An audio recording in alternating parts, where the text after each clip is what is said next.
I checked the name list. I'll avoid all 18 names in the file. Kara, Diane, Mom, Rachel, Kevin, Patrice, Simone, Margaret, Dennis, Lena, Nora, Brooke, Elise, Walter, Aubrey, Gerald, Preston, Sylvie. New names I'll use: Ivy, narrator, Tasha, sister, Uncle Roy, Grandpa Joe. All clear. I found it on a Tuesday night by accident. I wasn't even looking for anything. I was sitting on my couch with a bowl of cereal, half watching some home renovation show, when my phone buzzed. A notification from the Nest app. Motion detected at front door. I almost ignored it. I get those alerts all the time. A delivery driver, a neighbor's dog, wind blowing a plastic bag across the walkway. But something made me tap it. The timestamp said 8:47 p.m. I pressed play. The footage was grainy, the way all night vision footage is grainy, that greenish tint that makes everything look a little underwater. But I could see them clearly enough. My mother was standing on my front step in her good coat, the navy one she only wears to church or somewhere she wants to make an impression. My father was beside her, shoulders hunched, hands in his pockets. And my sister Tasha was one step behind them, off to the left, almost out of frame.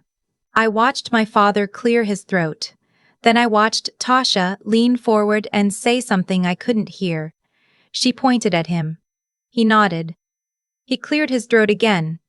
"We miss you, Ivy," he said, carefully, like he was reading from a script. My mother touched her eye with one finger, not wiping a tear, or like checking if a tear was there yet. Tasha gave a small nod. Approving. I sat there with my spoon halfway to my mouth, and I watched my family rehearse missing me.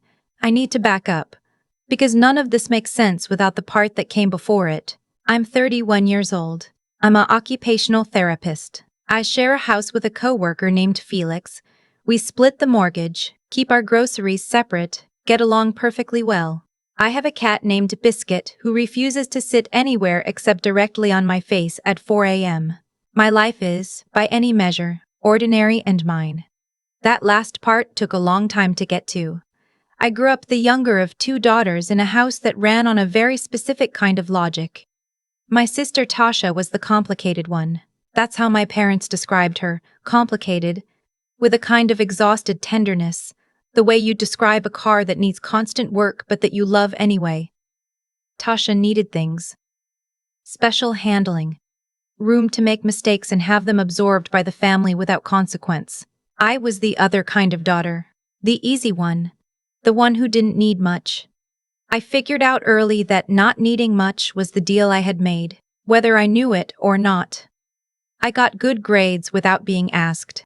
I worked my way through college without a penny from them.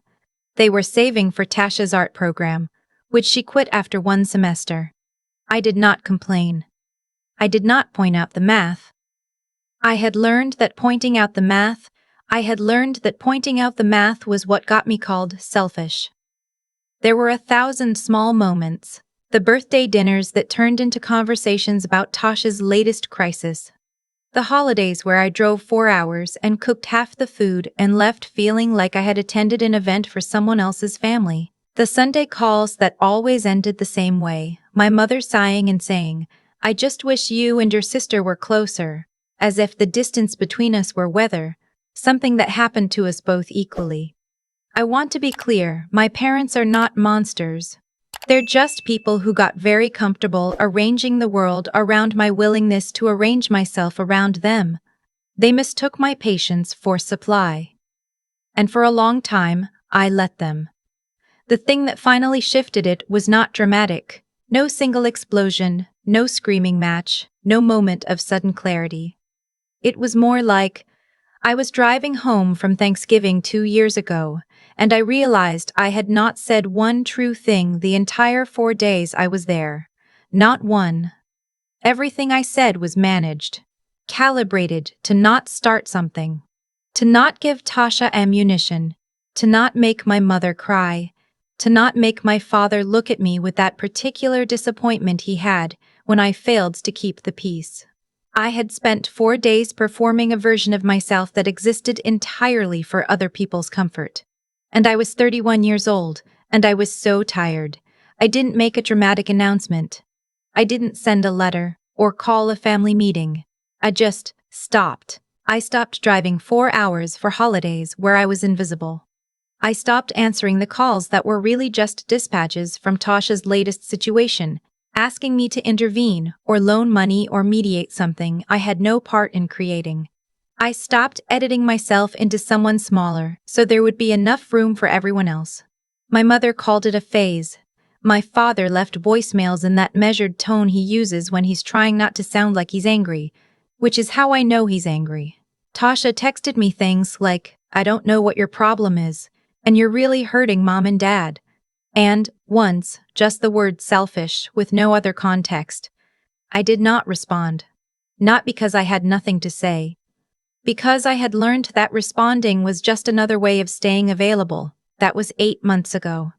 7 weeks before that Tuesday night, something changed in the family weather system, and I only know this because my Uncle Roy, my dad's younger brother, the one who always remembered my birthday and actually asked questions about my life, texted me out of nowhere. "Hey Ivy, just checking in. Hope you're doing okay. I know things have been distant with the family. Your grandpa has something he wants to say to everyone.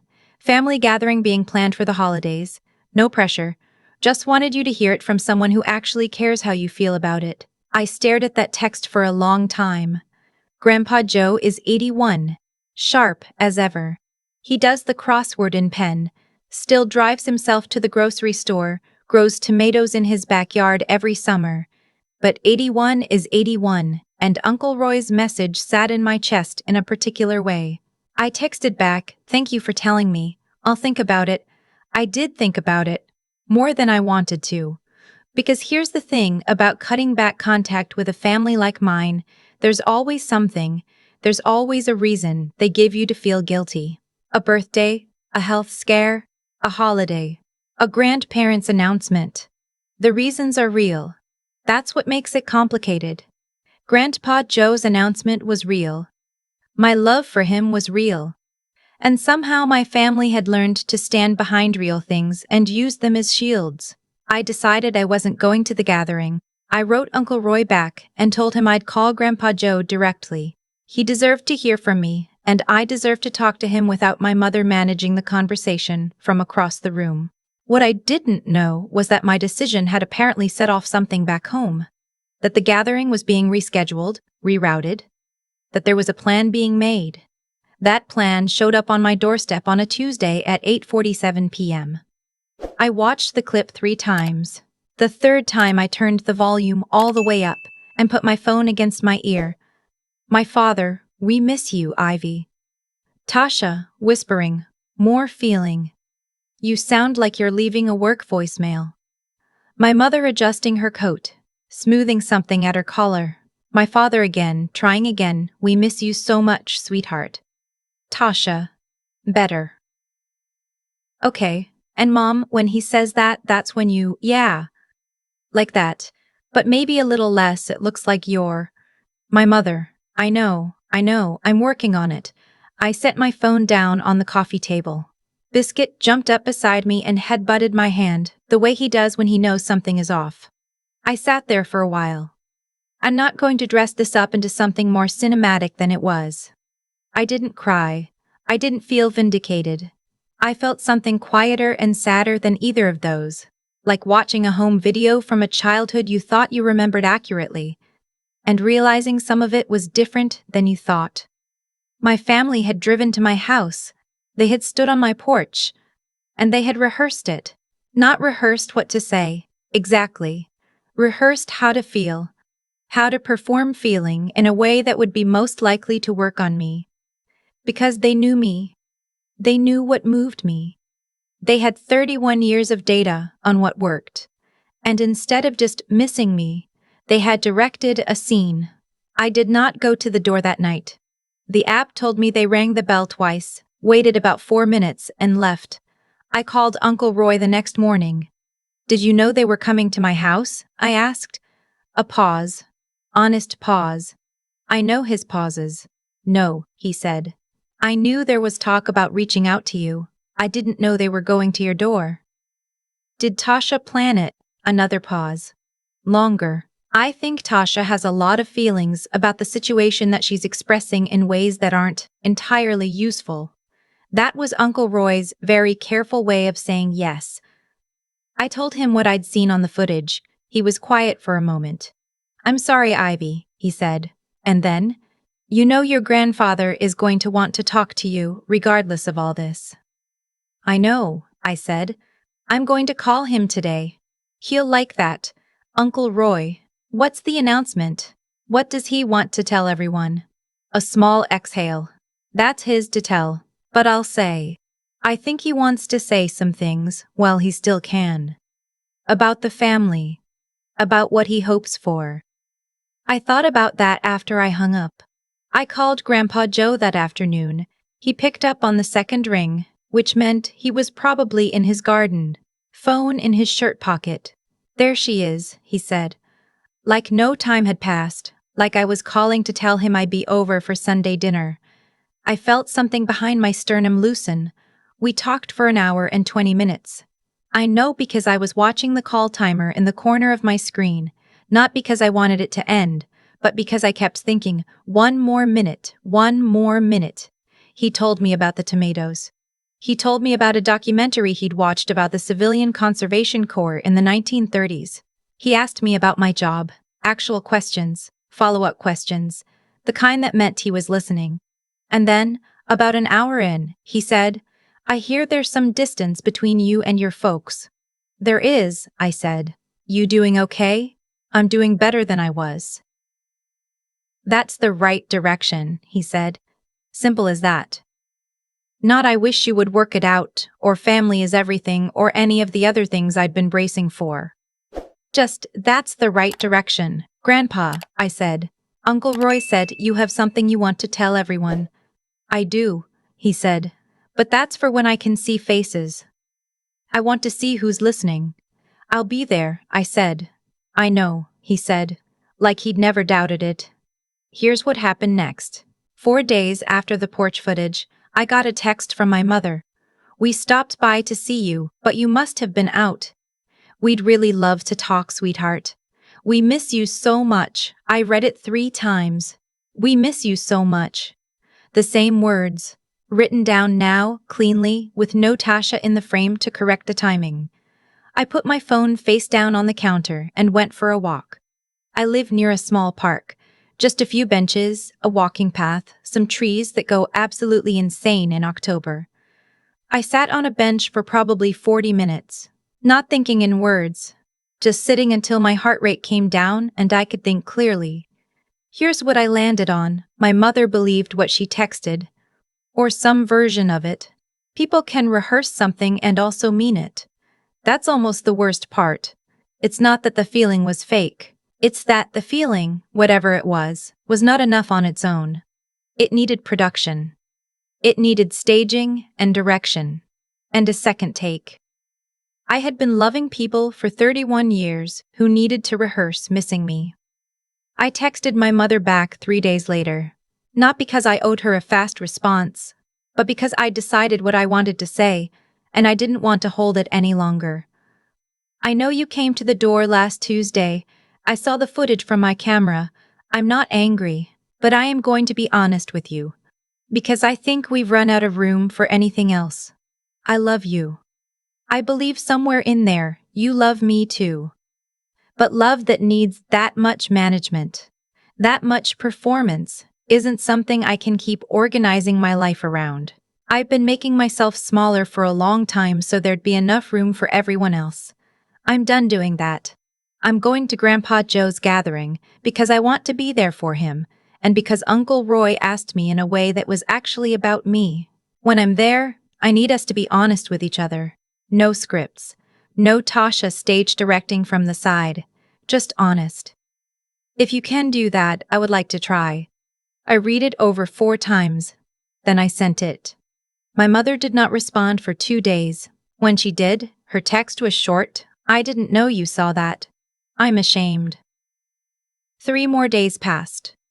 Then, I'd like to try too. I'm not going to tell you that everything got fixed after that. It didn't. These things don't. What I can tell you is that Grandpa Joe's gathering happened 6 weeks later, at his house, with the smell of coffee and wood floors, and that particular quiet that old houses have. He sat in his chair at the head of the table, and he looked at all of us, me, my parents, Tasha, Uncle Roy, a couple of cousins.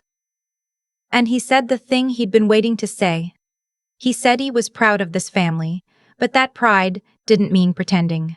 He said he'd watched us manage each other for years instead of talking to each other, and he was old enough now to say plainly that he wished we'd do more of the latter. He said he wasn't dying. I could feel my mother almost flinch at the word. But he was 81. And the point wasn't that he might not be here. The point was that he was here right now, and he wanted it to mean something while it could. He looked at me when he said the part about managing each other. I looked back. Tasha didn't say anything for a long time after. She looked at the table. Then she looked at me and said, "I didn't think you'd actually come." "I know," I said. That was all we said to each other that day. But it was honest. And it was a start, or maybe it wasn't. I don't know yet. What I know is that I drove home that afternoon, 4 hours, alone in the car, and I said things out loud, true things, about how I felt, and what I wanted, and what I was not willing to keep doing. Nobody was there to hear them except me. That was enough. There's a version of this story where I confronted my family dramatically on the porch, footage playing on my phone, and said something cutting and final. I've seen those videos. I understand the appeal. But that's not what happened. What happened was quieter, less satisfying in a certain way, and more satisfying in every way that actually counts. I watched the footage. I didn't go to the door. I called the person who actually loved me without practicing first. And when it was time to show up, really show up, not perform showing up, I did. And tell me, are you watching this from somewhere cold, somewhere late at night, under a blanket with the lights low? I hope so. I hope this finds you when you're still and quiet enough to hear it. Because I think a lot of us have been rehearsing our way through love for so long that we've forgotten what the unrehearsed version even sounds like. This is what I know. It's quieter. And it's real. And it's so much easier to breathe. I've thought a lot about cause and effect since that Tuesday night, not in some abstract way, just the plain, unglamorous version of it. The way things accumulate, the way 31 years of making myself smaller didn't happen because of one bad moment, but because of 1,000 moments where I chose to smooth things over instead of say what was true. Each one felt so small at the time. Each one made the next one easier. And somewhere along the way, my silence became a language my family learned to speak fluently. They just called it Ivy, being fine. What I understand now is that there's a cost to being the easy one. It doesn't show up on any invoice.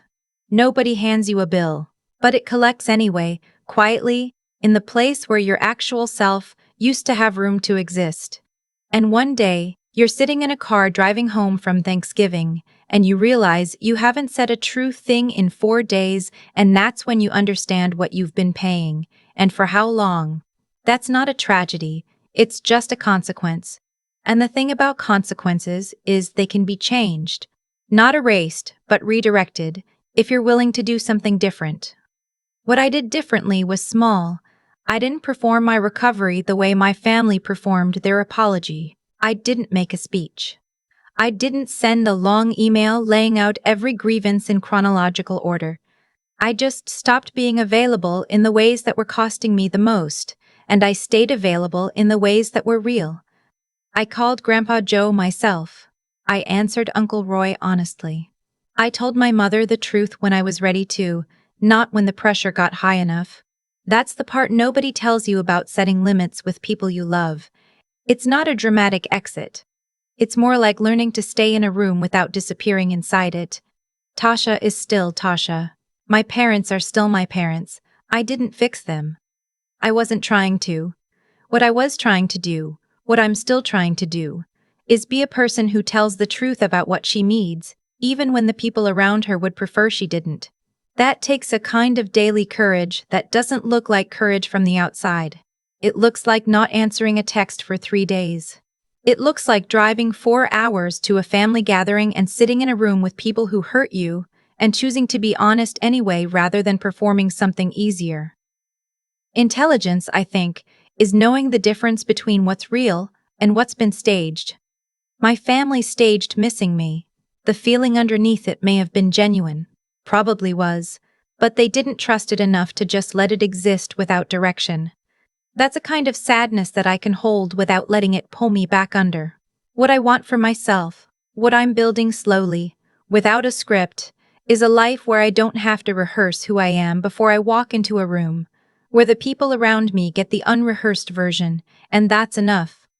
Where love doesn't need a second take. Grandpa Joe said he wanted to say things while he still could. I think about that sentence more than I expected to. There's something in it for all of us. Say the true thing while you can. Show up without directing yourself first. Be the version of yourself that doesn't need coaching. That's the whole lesson. I didn't learn it all at once. I'm still learning it. But I know which direction I'm walking now, and for the first time in a long time, I'm not walking away from something. I'm walking toward it.